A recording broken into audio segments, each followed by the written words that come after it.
واتقوا او ځان بچ وساتئ ځان ساتئ فتنتن د هغه بلانا لا تصيبن الذين ظلموا چې نه به پریوزي هغه خلق کوم چې ظلموا ظلم وکړو منکم د تاسو نه خاص واعلموا او پوه شئ ان الله بشک الله جل شانه شدید العقاب سخت عذاب ورکون کړي نه چې کوم آیت مبارکه ده پدې کې الله جل شانه بیا د ټول مؤمنانو ته د تنبیه ورکړي چې اے مؤمنانو تاسو خپل ځان بچ وساتئ د هغه ازمایښ نه د هغه بلا نه چې هغه مصیبت او هغه ازمایش راشي نو صرف په ظالمانو باندې باندې راځي بلکې دا په تمام خلکو باندې برازي او ځان په دې خبره باندې پوهه کوي چې الله جل شانه سخت عذاب ورکون کی دی نو فرمایي واتقوا او ځان بچ وساتئ فتنتن د هغه بلانا لا تصيبن الذين چې نه به پریوزي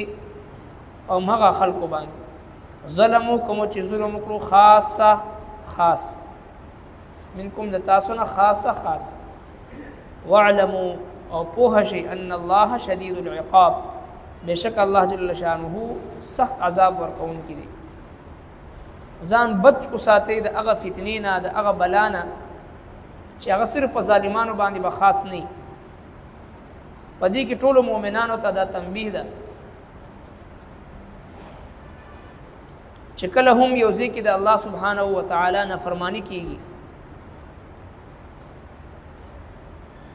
نو په هر مؤمن مسلمان باندې دا لازمه ده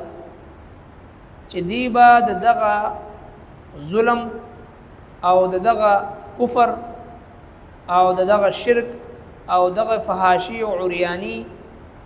د دې مخنیوي د پاره خپل کردار ادا کړي او چې کله په یو ځای کې د الله جل شانه داغه نه بغاوت کیږي داغه نه فرمانی کیږي او چې کوم نیک مسلمانان د دوی پاغي باندې आवाज نه اوچتای نو چې کله د الله عذاب راشي نو په دې ټول باندې د الله عذاب راځي او په دې باندې یو ګڼ شمیر احادیث موجود دي جناب رسول الله صلی الله علیه وسلم مبارک فرمایي چې تاسو لازمی امر بالمعروف نهي عن المنکر د خکار امر کول او د بد نه منی کول کوي وګرنه داسې وخت براشي چې تاسو نیکان خلق به دعاګانې غواړي تاسو دعاګانې به نه قبلي او چې کله تاسو یو بد کار وینئ او هغه نه منی کوي نو چې کله د الله عذاب راشي نو بیا پدې کې په دغه عذاب کې بیا نیکانو نیکو بد هغه ټول به په دې عذاب کې گرفتار وي نو لہذا چې کله هم د مسلمانانو په معاشره کې داسې منکر او ناجایز کار کیږي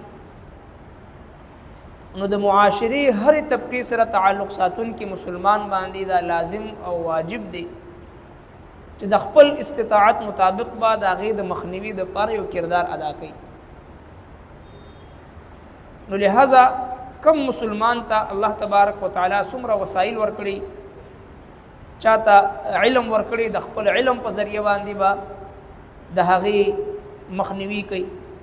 او چاته الله جل شانه مال ورکړي د خپل مال په ذریعہ چاته خپل یو عہده ورکړي د هغه عہدې په ذریعہ چاته الله جل شانه یو خاندانی مقام او شرافت او مرتبه ورکړي وي د هغې په ذریعہ الغرض د معاشره یو فرد هم دغه حکم نه بریو ذمہ نه دی څرنګه چې موجوده زموږ استادو معاشره کې ډیر زیات جرایم او گناهونه داسې دي چې د هغې خاتمه په دې وجه باندې نه کېږي چې د معاشرې مسلمانان خپل ذمہ داري نه ګڼي بس هر سړی وي چې خپل کار سره کار ساته چې څوک څه کوي نو هغه به لګیایي د هغې نتیجه دې ځای ته راورسېدو چې زموږ استادو معاشره کې فحاشي او عریاني زناکاری او شراب نوشي او بدکاری نشي تماشي د عام شوي او یو مؤمن مسلمان به مخلص دیندار مسلمان به هغه به دا ګناه پکې دو باندې به ویني ګوري به منی کوي بنا او اکثریت د مخلص مسلمانانو په یوځای کې وي او په هغه معاشره کې لګیا وي فحاشي کېږي عریاني کېږي بدکاری کېږي او علی الاعلان د زناکاری او د شراب او د آیس او د بدکاری اډې چلیږي خو هغه هیڅ هغه مونږ او تاسو کې پات نه ده چې کوم قران کریم مونږ او تاسو نه غواړي هغه د دې آیت مبارکه تقاضا ده واتقوا فتنه لا تصيبن الذين ظلموا منكم خاصه او یریږي د هغه عذاب نه د هغه بلا نه د هغه مصیبت نه چې کوم صرف په ظالمانو باندې باندې راځي بلکې هغه د معاشري په ټولو خلکو باندې د الله عذاب چې کله راشي ټول په دې کې گرفتار زموږ استاد په دې خوا او شا کې څومره مسلمانان دي الحمدلله ټول تعلیم یافته عزتمن درانه قدردان او نیکان او صالحان خلکو اکثریت دي خو محدود تعداد هغه د هغه خلکو دي چې کوم زموږ استاد معاشره ګنده کوي او موږ تاسو وینو په دې فسړکونو کې چې کوم د زنا او د بدکاری او د شراب نوشي او د آیس او د یو شی بل شی د دې جرایم ارتکاب کیږي لګیا اکثریت مسلمانان ویني او سر په نه خوږي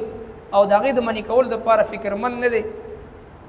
نو پدې چې کله گرفت راشي د الله جل شانه د طرف نه په پدې کې ټول مبتلای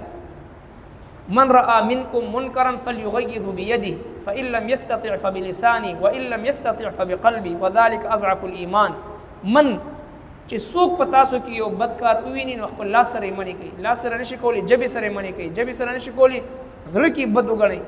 نن خو د زموږ استادو د ایمان هغه آخري درجه ده چې کم از کم زړه کې بد ګڼل هم مونږ پرېښې ده سره دغه تذکره څوک نه کو سره پاغي باندې څوک سر نه خو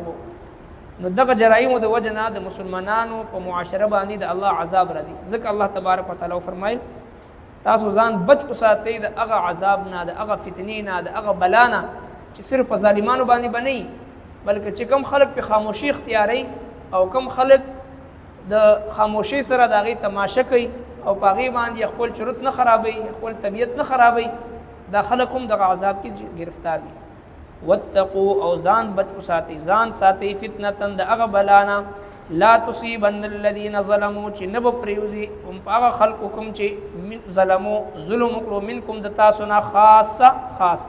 واعلموا او په شي ان الله بشک الله جل شانه شديد العقاب سخت عذاب ورکون کې